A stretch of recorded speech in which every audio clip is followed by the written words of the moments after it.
Welcome to the Tao of Pizza, where we feature top logistics leaders, entrepreneurs, and supply chain innovators and share their inspiring stories with a holistic twist. Mark Hiddleson here, host of the Tao of Pizza podcast, where I talk with top industry innovators in the warehousing, logistics, and supply chain business with a holistic twist. Before I introduce today's guests, I wanted to mention I had a great conversation last week with Sal Fatine and another episode to check out with Chris Murphy. So please check out those other episodes. And today I have Dr. Jeremy Weiss here, Rise 25, who's done thousands of interviews with successful entrepreneurs and CEOs. And today we flipped the script and he will be interviewing me. Jeremy? Mark, I'm excited. You are like the holistic business ninja. I don't know what else to call you, but we're going to talk about integral economics and the child archetype, because you are a master at kind of relating these archetypes to real life, how to use this in your life and how to use it in your business. And so we're going to talk about that. Before we do, this episode is brought to you by Specialized Storage Solutions. And, you know, anyone who knows you, Mark, they know you've been in the logistics and storage industry for several decades, and you provide industry-leading warehouse storage solutions nationwide. So basically, if you have a warehouse, call Mark. That's what I tell people. If they have a warehouse, I'm like, just call them. Rack, shelving, carts, conveyors, mezzanines, design, engineering, installations, anything. Just call him. He knows people. If he can't get it done, he knows someone who can get it done, right? So if you have questions, you can go to specialracks.com, give him a call, 707-732-3892. He even decided to give his personal email address for podcast listeners. So if you do have questions, you can email him. It's markhiddleson@aol.com. If you're ready to take your warehouse storage and systems to the next level, Hiddleson is Hiddleson. So markhiddleson@aol.com. So Mark, tell me about the integral economics. Thank you for that introduction, Jeremy. So kind of wanted to review and why the archetypes and everything before we get to the economics, because if I just go through a list of everything that, first of all, economics, it's not just about money. It's, and I put the eco part of economics in parentheses because all the way from the beginning of this is the 5th episode of these, so please check out the other episodes too. But just to kind of review, we talked about the worldview through the lens of the clown archetype, and I chose to do the archetypes just because it's a self-awareness practice that I've done over the years, and it's a great way for self-awareness to know. And if you don't, the archetypes are patterns that everybody has. Like the hero is one that's in all the movies, and everybody kind of wants to be the hero. And that it's one of my archetypes is the knight in shining armor. If I had a choice, I would have done all the chapters through that one. So Why? I decided to do this, and it's interesting. I've done the practice before, but just through doing these different archetypes, going through this practice, it's like doing it all over again. It's another practice. But the worldview, we looked at through the clown. And, your worldview is basically a container for what's possible. And then we talked about integral mission and vision is about deciding what you want to do with your life. What's willing, what do you want to really pursue? And the interesting thing about that one is the Don Juan archetype, which is the, seductive and going after what you want. And really, so we talked about being genuine about pursuing things that you are really interested in, because the shadow archetype of the Don Juan is, just falling in love with the idea of pursuing things, which, it's great to pursue your goals and everything. But if you're just in it for the chase, the love of the chase, it can be a shadow part of that archetype. And then integral speech is really your speech defines who you are, and thinking about how you speak to yourself being the first priority. And we looked at that through the messenger archetype, which is another interesting combination, because I didn't match the archetypes. It was totally random how I did it. The messenger is your speech. What you say is really who you are. And especially if you say, if you do what you say you're going to do, that's really who you are. And then which went right into action, because action speak louder than words. So the fourth one we did was action through the lens of the prostitute. And I could have had a lot more fun with that one. We did. It's the metaphorical. We talked a little bit about, and that really leads into the economic thing too, because we talked about the choices you make is you're usually, if you choose to do something, you're choosing not to do something else. And the prostitute archetype is one that can tell you, if you're selling out or you're doing things, making concessions. I brought up bad relationship. You're staying in bad relationships. And it's interesting. We did that. And I had a few supplier relationships that I was thinking, man, the thing is, it's the integral speech. If you're going to talk the talk, you got to walk the walk.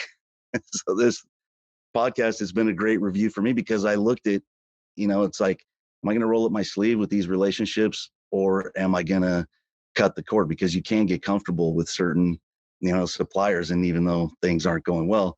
And so really all of those things, and the reason, with my values, I call it an ecology of values. And the reason I do that is because it's not just a laundry list.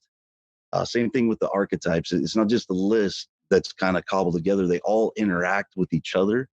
It's more of everything's connected to everything. So, your worldview is really directly connected to economics, and then all the way up that chain from worldview to your vision of what's possible, the things you say are possible, and then saying what you do, that all really creates a foundation for what we're talking about. And the fun one about this is it's the child archetype, which it's one that it's like the prostitute. It's one of four that everybody has: the child, the prostitute, the saboteur, and the victim. And they're just common archetypes because everybody was a kid at one time. And it makes me laugh because there's multiple child archetypes. There's the eternal child, which is like the Peter Pan. There's like an orphan child, which is Oliver Twist, wounded child, magical child. And so you have to pick which one. And for me, it's probably the either the orphan child. Is funny because I wasn't an orphan, but I've had a lot of stepmoms and stepdad. I've had a lot of relationships over the years where, I had paternal relationships with other people, and even for mentors, I've had a lot of mentors that have been, really influential to me. And it was like a father, son, or even like an uncle, but still, it's a child relationship where people who were older than me, they had been there, done that, and really took me under their wing. So I love the child archetype because it did, was one of the things that allowed me to start a company, which is, money isn't all, economics isn't all about the money. I mean, it's the health, it's what you want to do to contribute to the community.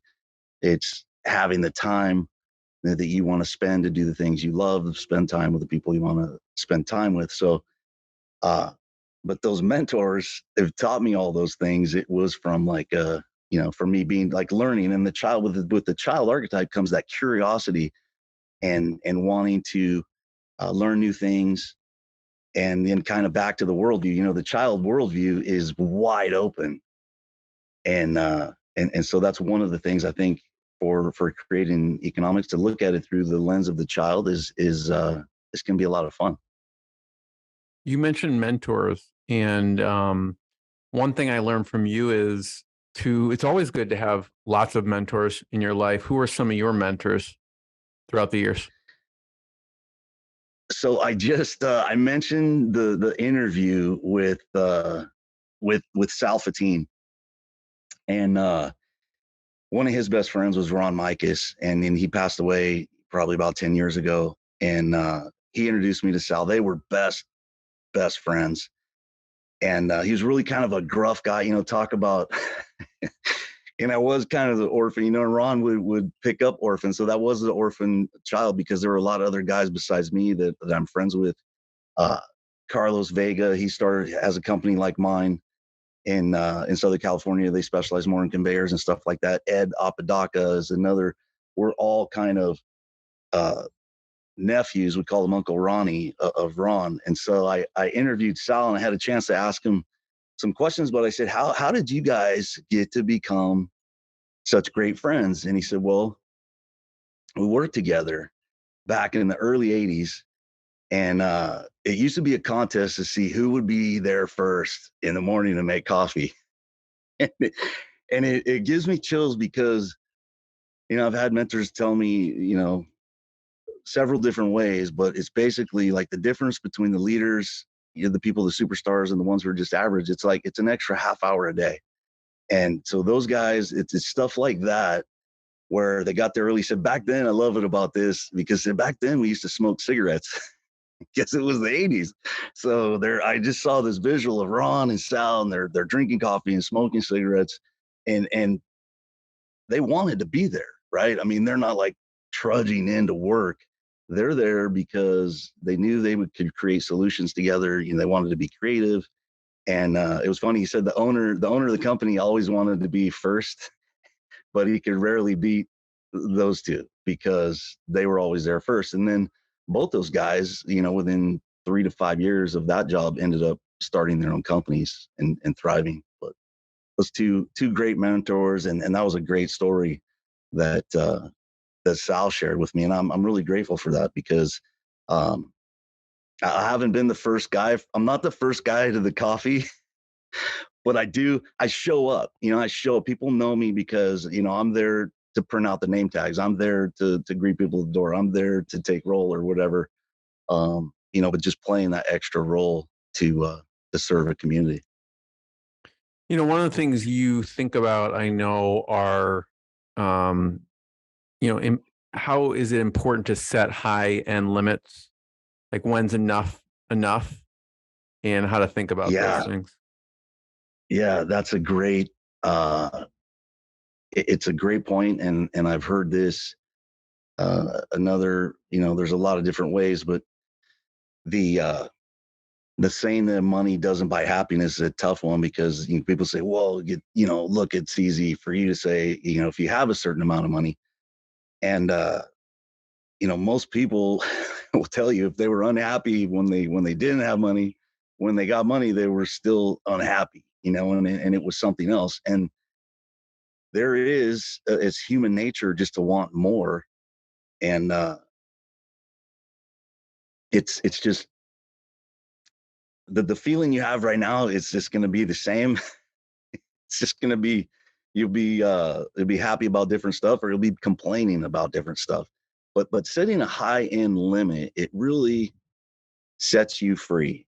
And because for me, I mean, I'll give an example, myself as an example. I really uh I wanted to make a lot of money, but it wasn't, I wanted a nice car. I wanted to have nice clothes. I wanted to be able to go to a restaurant with my family and I could pick up the check. I wanted to uh actually my wife wanted to pay for private education for my kids. And I've always thought education was a priority, and it wasn't really.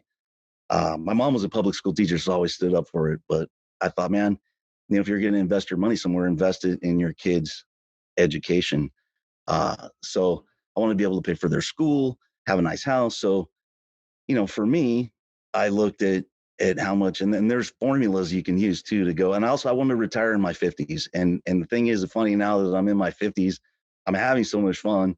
There's no way I'm going to retire, but 30 years, that's the other thing about looking at these goals. What you think you can accomplish in a couple years on the high end, when you look at compound interest and saving and investing, over a 20 or 30-year period, if you start when you're young, this is another good way to bring in the child archetype is start thinking about this when you're a child. So, I set an upper end limit. I know, based on, you can go to your, financial consultant can tell you, but what mine said is for every $1 million, you can expect to live on like 5 to 8%. So that you have. So if you can look at, if you know how much money that you need and take 5 to 8%. I always use the 8% number because I'm a higher risk guy. But setting that limit, it kind of sets you free because, then it doesn't become about, having to make a certain kind of money or one upping. When I got my car, I have a really nice sports car, but it's almost 10 years old now. And really every year that a new one, I mean, it's a Corvette. Is a 2014 when it came out. It was the first one. And when the new one came out, it's like, I want the new one. I really want the new one. And, but I don't want to get rid of the old one. I love the old one. So, for me, kind of setting that upper limit, uh, there's just a lot of freedom in there because, a lot of it is, you let it take care of itself. And then I can just focus on, making the contribution that I want to make, solving the kind of problems that I want to solve for my, uh, customers, and, creating a legacy of service, inspiration, and contribution to a community. You mentioned, freedom a couple times, freedom to make certain choices. And I know that you do speak about, I mean, this is what you do for a living for businesses, right? You create systems and structure for businesses, which helps them accelerate. So I'd love for you to talk about how you think about systems and structure. Yeah, so systems is actually a new worldview. It's kind of beyond, like, if you're looking at scientific paradigms, the systems worldview is kind of everything's connected to everything. And then I've taken it, there's other people who've taken it any further, but I always look at everything as like an ecosystem, because everything does basically follow the patterns of nature.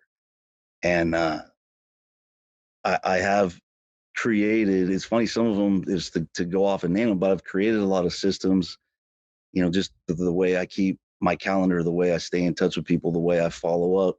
And I have systems. I've had I've had business partners tell me I have systems where I don't need systems. But Those are the it's best systems, right? nature. But you have to have a system, and there's just ways of following up, ways of catching thing, and I try to model it, after nature, and it involves spending time in nature. Some of it's, if it's contemplation, but if you think of the way a business works, or even the way a human work, it's a lot more like a tree than it is like a computer or a machine or a car. And there's values to living system. When you create something with the principles of living systems, you know living systems, if your car breaks down, that mechanic has to fix it. If a living system breaks down, it sort of repairs itself. It finds ways to repair itself. That and then all of those connections are through relationships with other people. So I look at my network as kind of an ecosystem, and the value of those connections are based on what you put in, the effort that you put into uh, developing relationships. I mean, the seed metaphor, of like, we look at, I have some beautiful trees in our backyard, and I love sequoia is one of my favorite trees. And if you look at, we've got some 50, 60 footers back here, but I was in Pinecrest a few weeks ago, and there's 300-foot tall trees. And it's like, man, the thing started from a pine cone, you know? So the principles of nature, and just the way that things are connected. And to me, a business and your life, I mean, the ecosystem, it really is a living system. So when you're designing the systems, I like to keep in mind like an ecological model. So when you think of the integral economics and the child archetype, how do you relate that and use that in business?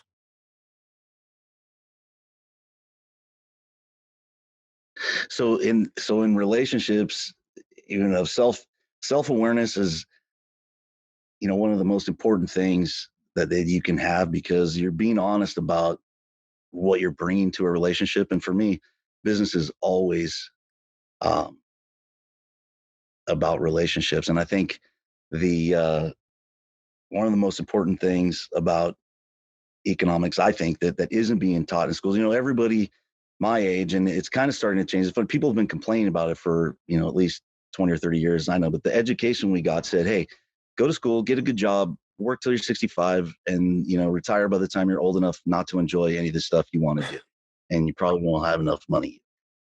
And even that has kind of failed for a lot of people. You know, I mean, they're going to school and they're not getting that good job at, God, what was it? There was a company that my dad was talking about. It was a helicopter defense contractor that made their super Honeywell.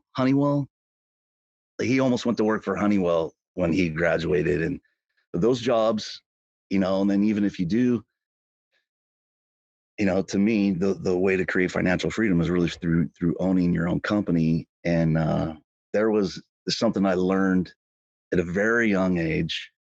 I was actually starting a business, and I was a child. That's the other thing too. For the first time I ever started a business, I was 18. You're still a child when you're 18, and it was a multi-level marketing business, and they taught not to trade your time for money as a concept. It was the first time I really hadn't heard. It was a video cassette called "The Law of Time and Money" by Jay Cuccia. And back then, so I was 18. I was working for a construction company, and I was 18, but I was trying to look 30. I wanted to look like Michael J. Fox. I always had a tie, you know, best clothes, wool slacks. You know, like my cousin taught me, like certain people wear a cotton polyester blend, but the really successful guys is 100% wool pants. So this guy asked me, he said, "Hey, do you listen to business tapes?"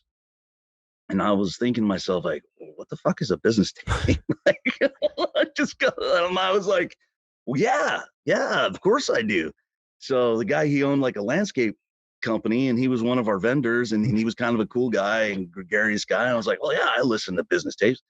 So he gave me this business tape, and I listened to it, and it made a lot of sense, you know, about creating, you know, value through a network and having, you know, access to 16,000 products and services, and you're using these. So there was just a lot of things about.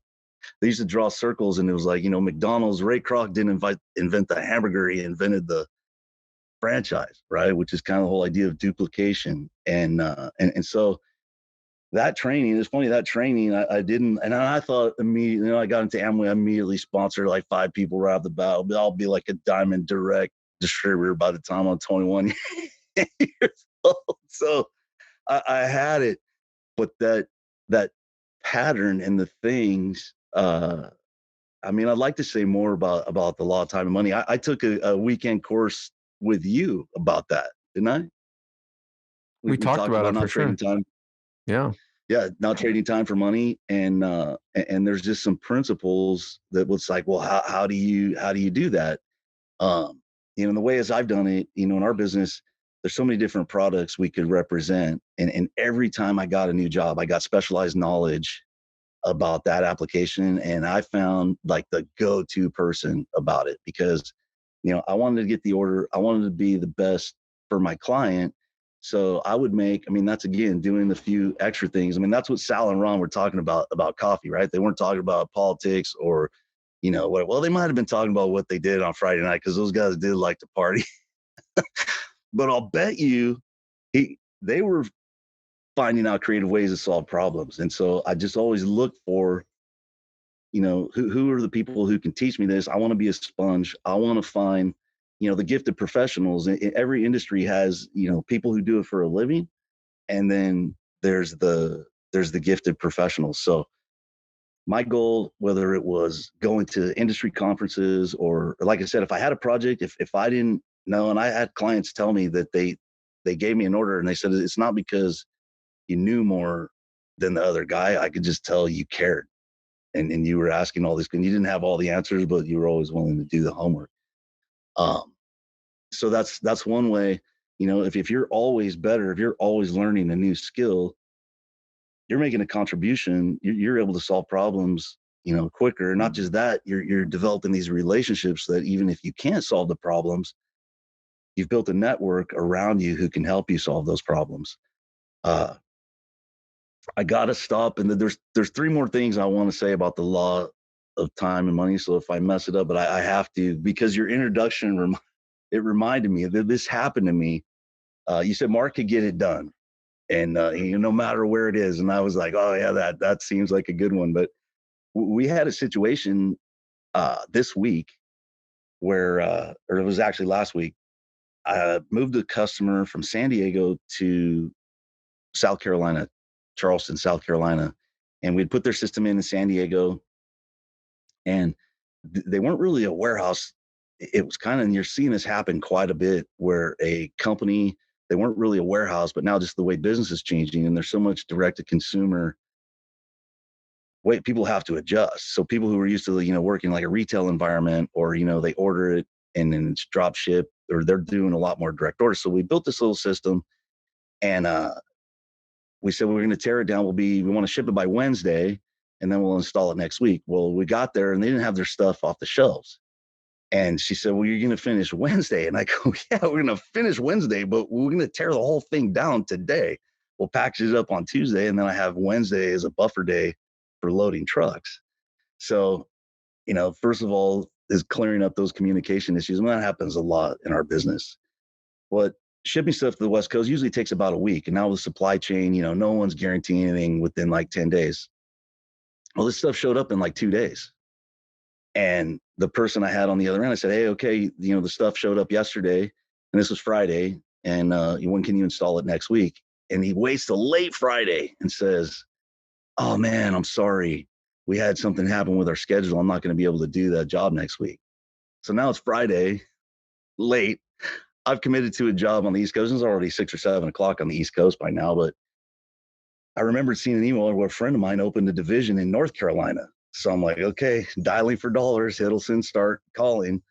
So I called 5 or 6 people, and it didn't seem like anything was going to happen until Thursday morning. Somebody came through.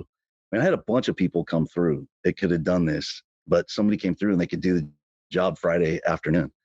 So all that time I was working my customer, making sure they had the area free and clear. We got the drawings over to them, got all the questions answered ahead of time, so that when we did find that emergency crew, they set it up and our customer was able to rock and roll. And there's another funny note about that story. We quoted this customer a big racking job. This was just a small little retail thing, and nobody really wanted to mess around with the quote. I did it because it's a client of a client of a client. It's a referral of like one of my top. Like, I will do anything. I'll go sweep the floor if they ask me to do it. And I said, when we couldn't find anybody, I said, hey, well, you guys didn't use us for the big racking job that you did in South Carolina because you wanted local support. I go, is there any way they can do it? And they're like, well, they're not really returning our phone calls, or these guys. So they did the huge job. And, I've got the small job. I'm like, to me, any job, if I took the job, I'm going to do the job. I'm not saying, but, relative was that job was probably 10 times more than mine. And these guys aren't returning phone calls. And I'm calling in favors from the Raymond dealer, Brian Reeves. I'm calling Brian Reeves, who sells forklifts for Toyota in Tampa. And by the way, I want to have Brian on the podcast because he came up with 2 guys. So now this is a commercial. Guess who are they going to go to for another big job? Who are they going to go to? And I have more contacts now for installs in South Carolina than I do in California. So that's just an example of I didn't do that. Like that's my network. My network did that, and I couldn't. That's just, it's not me. So that's the ecosystem. That's the network, and it's all the. I had another one. Brian used to own a company in Chicago, and I got a lead out here because somebody said they sold the racks to Apex. I'm like, oh, my buddy just sold the company called Apex. I think I know. So I called him and he goes, well, I can't do any guarantees, but he got me in touch with the new owners. And now we ended up doing that project for them. So, networking, I love when people say, some people will say networking doesn't work. I always laugh because I always wonder, what you're talking about. It kind of reminds me, you taught a class one time of the of pushing. If you want to create an avalanche or this giant snowball, you start with the work of pushing this small snowball all the way up this hill. And that's where all the work is. And you still get to the top of the hill and you just have like, whatever you can carry, right? This 30-pound snowball. But when you're up at the top and then you can roll it down, that's when it starts creating momentum. So those relationships that we're solving problems this week, they're built over 15, 20 years of, returning phone calls, helping them out, doing homework for them, helping them, same situation, obviously, we would do the same thing. And so it goes right back into the other thing about the law of time and money, that it's looking at synergy versus a zero sum game, and there's in life, synergy, it's not easy because people don't communicate well. I mean, that's another reason I like the archetypes, because it brings up, like, I know I bring a certain self to everything. I try not to let it get in the way, but it does. It just does. But, listening, because there's always, you know, Brian solved that problem for me on a scale of 1 to 10 for him. It was a 2 or a 3. And it's even actually, it's helping him out because now he's reaching out to his network. I mean, I look at it the same way. If somebody asks me for a favor, now I call through those 3 people that I know. I'm also reconnecting. And effort wise, it's a 2 or a 3 to me, but the win for me was a 10. So he does it too. So that's how synergy, I mean, it's a number, and in a system, when you get that going in a system, and everybody, it's an abundance mentality versus scarcity mentality. You could solve, more problems more creatively with more minds. And Yeah, I mean, it's easy. building up. People don't see the goodwill and stuff you did over 20 years. They just see Mark was able to make a call and make this happen. It wasn't, I mean, it's the same thing if you compare to sports. You see Michael Jordan in the playoffs do a turnaround jumper. You don't see him practicing, 10 hours a day, waking up at 5 a.m. You don't see all that stuff that went into that one result, right? So Exactly. you do think about, there's another topic that you talk about is mixing business with pleasure. Yeah, that's my favorite. That's my favorite. I mean, that's what we're we're doing right now, right? Because I love to have these conversations. I love visiting with you, getting your input. Um, there's one more thing I want to say before I go to business for pleasure, because I think it fits in the time and money. I mean, they all fit in the not trading time for money. But I'm not a financial guru or anything like that, but I've taken a lot of classes, and one of the things they say that if you want financial freedom to start while you're young, child archetype, as young as you can. And the concept of pay yourself first is so huge that over time, compound interest, Albert Einstein said compound interest is the most powerful force in the universe, right?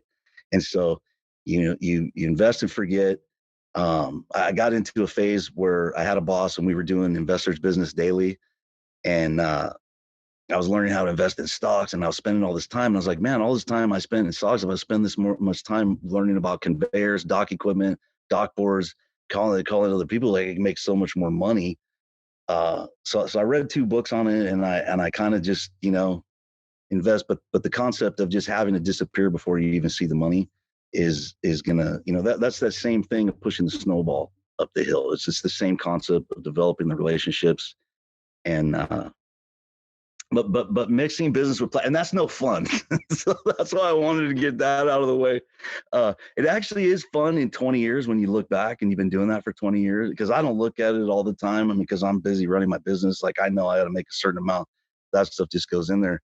I mean, we look at it once a year, but we don't really look that closely. But over 20 years, it's just like, wow, it is kind of fun. But mixing business with pleasure, the way I've done it is serving the community. And I was involved with the Warehousing Education and Research Council early in my career. I was the president when I was like 30. And it's president, it's a real prestigious job, right? What it means is we set up tours, and we did 4 a year. Everybody kind of took, but somebody had to set up the reservations from the restaurant. Somebody had to do the pre-tour and go and meet with the guests and decide how the logistics were going. Somebody had to print out the name tags. And when you have, I've noticed when you get in groups like that, there's usually a few people and they're doing all the work. And that's what, you get the title of president, but the truth is it's like, you better have fun printing out name tags. You better, and actually coming out of one, you hosted an event, and then 30 days later, I host an event. It's a lot of freaking work, and you need volunteers.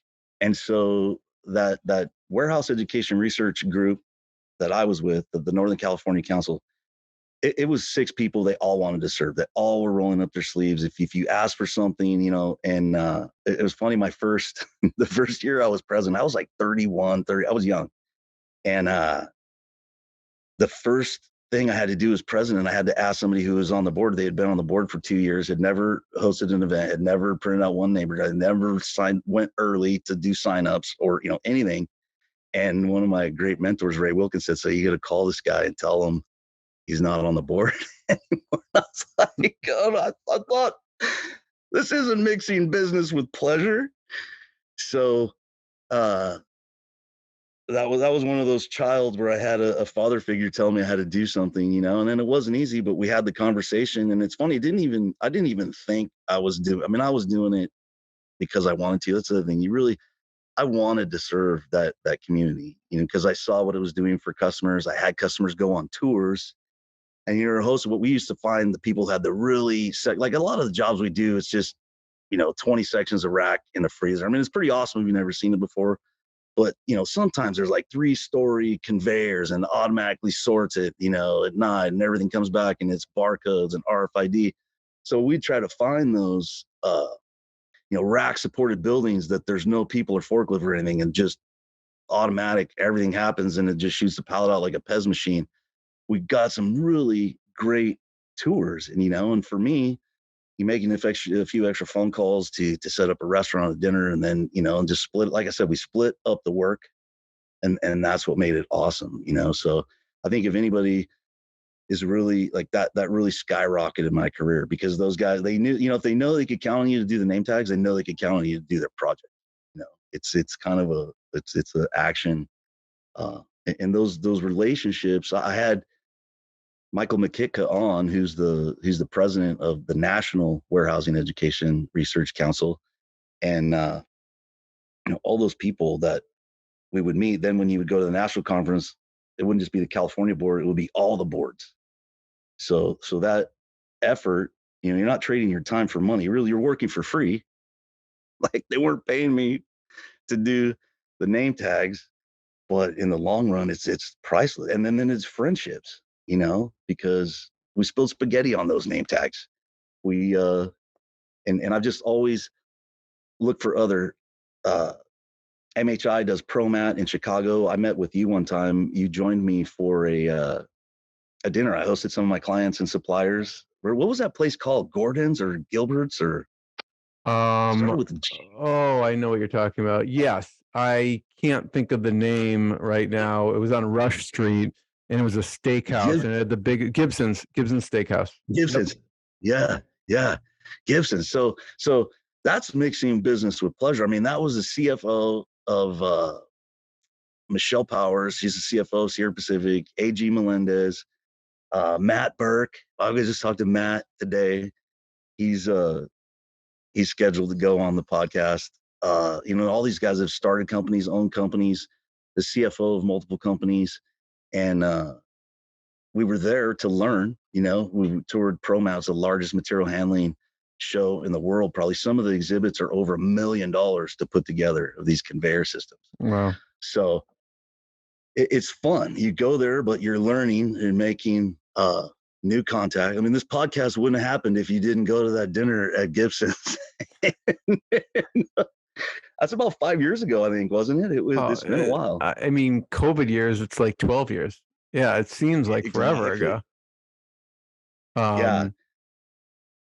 So I've been invited to speak at some conferences, and that's another way that I have of making the contribution, because everybody, if you're going to put on one of these things and they need 5 or 6 speakers over 3 days, or 10 speakers, and I have, I have a slide deck and a tie. I never wear actually don't wear a tie anymore. Luckily, these popular shirts came out that you just unbutton a little with the sleeves.